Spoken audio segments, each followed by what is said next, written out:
Assalamualaikum warahmatullahi wabarakatuh. Hikmatnya mie Bangladesh campur udang ini teman-teman. Nah, setelah menikmati makanan yang sempat viral di kota Medan, yaitu mie Bangladesh, kami pun bergegas ke destinasi berikutnya. Nah, tujuan kami adalah Istana Maimun, bangunan bersejarah milik Kesultanan Delhi.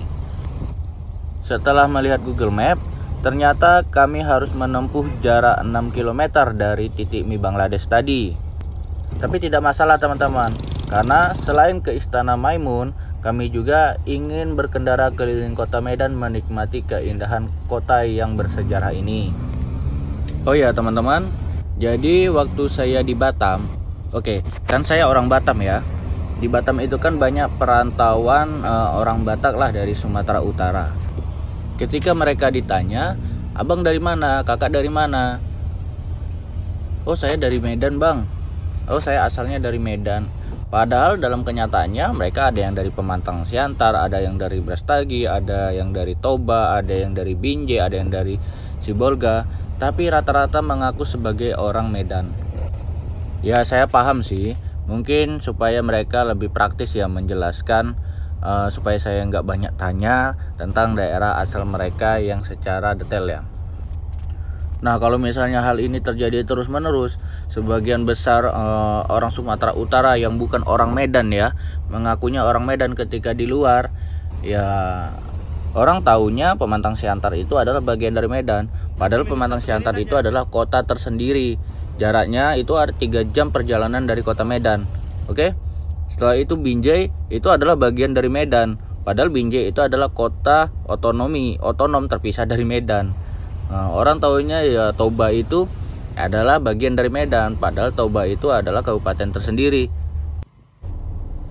Ya, saya tahu daerah-daerah tersebut sama Medan itu masih dalam satu provinsi. Ya tidak masalah sih sebenarnya. Tapi dari sisi promosi kewilayahan atau pengenalan identitas kewilayahan, hal tersebut justru merugikan bagi daerah asal teman-teman yang seharusnya bisa dikenalkan menjadi tidak. Nah, itu kan menurut saya teman-teman. Kalau menurut teman-teman bagaimana?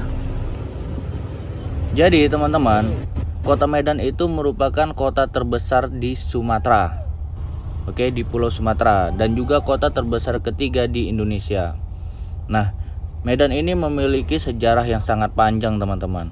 Nah, menurut beberapa sumber sejarah kota Medan itu berawal dari sebuah kampung yang didirikan oleh Guru Patimpus. Saya ulangi, Guru Patimpus, di pertemuan Sungai Deli dan Sungai Babura. Hari jadi kota Medan itu ditetapkan pada 1 Juli 1590. Selanjutnya, pada tahun 1632, Medan dijadikan pusat pemerintahan Kesultanan Delhi. Nah, sebuah kesultanan Melayu, kesultanan yang masyhur pada masanya. Nah, istananya itu sekarang yang namanya Istana Maimun itu akan saya kunjungi teman-teman. Nah, sedangkan bangsa Eropa mulai menemukan Medan sejak kedatangan John Anderson dari Inggris pada tahun 1823. Peradaban di Medan terus berkembang hingga pemerintah Hindia Belanda memberikan status kota pada 1 April 1909 dan menjadikannya pusat pemerintahan Kerasidenan Sumatera Timur. Memasuki abad ke-20, Medan menjadi kota yang penting di luar Pulau Jawa, terutama setelah pemerintahan kolonial membuka perusahaan perkebunan secara besar-besaran. Nah, hingga saat ini, kota Medan telah menjadi kota perdagangan, industri, dan bisnis yang sangat penting di Indonesia. Teman-teman, kota Medan itu merupakan pintu gerbang wilayah Indonesia bagian barat dengan keberadaan Pelabuhan Belawan yang merupakan pelabuhan penumpang dan kontainer terbesar di Pulau Sumatera, dan juga Bandar Udara Internasional Kuala Namu yang merupakan bandara terbesar kedua di Indonesia. Nah, jadi bisa dibayangkan teman-teman ya, betapa pentingnya kota Medan untuk perekonomian Indonesia. Nah, secara statistik, luas kota Medan adalah 265,10 km persegi dan terbagi menjadi 21 kecamatan serta 151 kelurahan.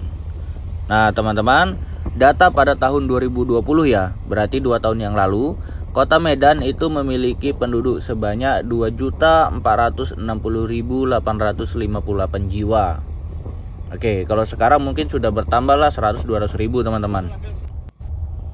Oke teman-teman, itu adalah sedikit cerita tentang Kota Medan. Oke, sejarah dan data itu saya kutip dari Wikipedia ya. Nah, jadi saya mohon maaf jika terdapat kekeliruan dalam saya menyampaikan data tersebut. Oke, saya terus berjalan teman-teman. Ini kita sudah sampai di depan Istana Maimun. Wah, megah sekali ya teman-teman. Itu halaman depannya juga luas.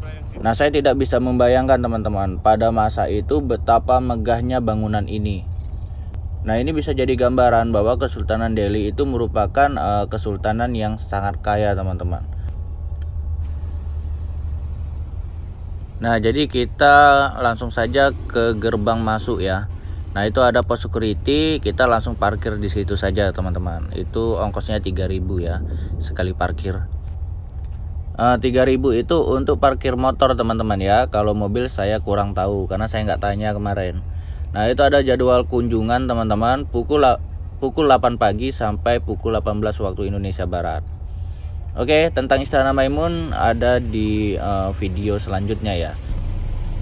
Destinasi selanjutnya yang akan kami kunjungi tidak jauh dari Istana Maimun teman-teman. Jaraknya kira-kira 1 km ya. Kita keluar gerbang dari Istana Maimun, belok kiri, ketemu lampu merah pas persimpangan di depan Istana Maimun. Kita jalan saja. Nah, kurang lebih nggak sampai 1 kilo sih, sekitar 500 meter itu ada Masjid Raya Al-Masun Medan. Nah, Masjid Raya Al-Masun Medan atau Masjid Raya Medan teman-teman, itu merupakan sebuah masjid yang terletak di kota Medan. Dibangun pada tahun 1906 dan selesai pada tahun 1909. Nah, Masjid Raya Al-Masun ini merupakan saksi sejarah peradaban Melayu Delhi dan memiliki keterkaitan erat dengan Kesultanan Delhi. Jadi dengan kata lain, Masjid Raya Al-Masun Medan ini merupakan peninggalan Kesultanan Delhi. Nah, itu penampakan masjidnya teman-teman. Kita sudah masuk ke lapangan parkir. Nah, ini adalah suasana jalan raya di depan Masjid Al-Masun. Nah, kalau dilihat dari arsitekturnya dan juga ukuran bangunannya, terlihat bangunan Masjid Al-Masun ini sangat megah teman-teman, terutama pada zaman itu ya, dan kemegahannya masih terasa hingga sekarang. Tidak heran karena keseluruhan pembangunan masjid ini menghabiskan dana sebesar 1 juta gulden. Nah, Sultan memang sengaja membangun masjid kerajaan ini dengan megah karena menurut prinsipnya hal itu lebih utama ketimbang kemegahan istananya sendiri, yaitu Istana Maimun. Nah, menurut sejarah, pendanaan pembangunan Masjid Al-Masun ini ditanggung sendiri oleh Sultan. Tetapi Chong Afi merupakan tokoh kota Medan dari etnis Tionghoa yang sezaman dengan Sultan Ma'mun Al-Rashid turut berkontribusi mendanai pembangunan masjid ini. Oke teman-teman, lega rasanya bisa melaksanakan ibadah di masjid ini karena terus terang semenjak kecil Masjid Raya Medan ini hanya bisa saya lihat di kalender saja. Nah, selesai sholat di masjid ini, waktu kami keluar ternyata langit tiba-tiba berawan gelap yang menandakan hari akan hujan. Benar saja teman-teman, gerimis mulai turun, namun kami bersikeras melanjutkan perjalanan. Kami tentu tidak mau melewatkan destinasi berikutnya, yaitu pusat kota Medan yang banyak gedung-gedung tinggi. Nah, perjalanan kami kembali melewati jalanan di depan Istana Maimun teman-teman. Rasanya ingin kembali ke sana ya teman-teman, tapi waktu tidak memungkinkan. Nah, karena juga kami dikejar waktu harus kembali ke penginapan sebelum malam, kami bergegas ke titik tujuan dengan dipandu oleh Google Map. Nah, tapi apa daya teman-teman, belum sampai tujuan kami dihadang oleh hujan lebat dan memaksa kami untuk berteduh sejenak. Ternyata sejenak itu hanya hayalan kami. Hujan turun sampai menjelang maghrib. Sebagai manusia biasa, kami pasti dirundungi kekecewaan karena waktu terbatas di Medan untuk jalan-jalan ternyata dihalangi oleh hujan yang turun. Tapi kembali lagi sebagai insan yang percaya akan Tuhan Yang Maha Esa, keyakinan hujan adalah keberkahan yang diturunkan oleh Sang Pencipta wajib disyukuri.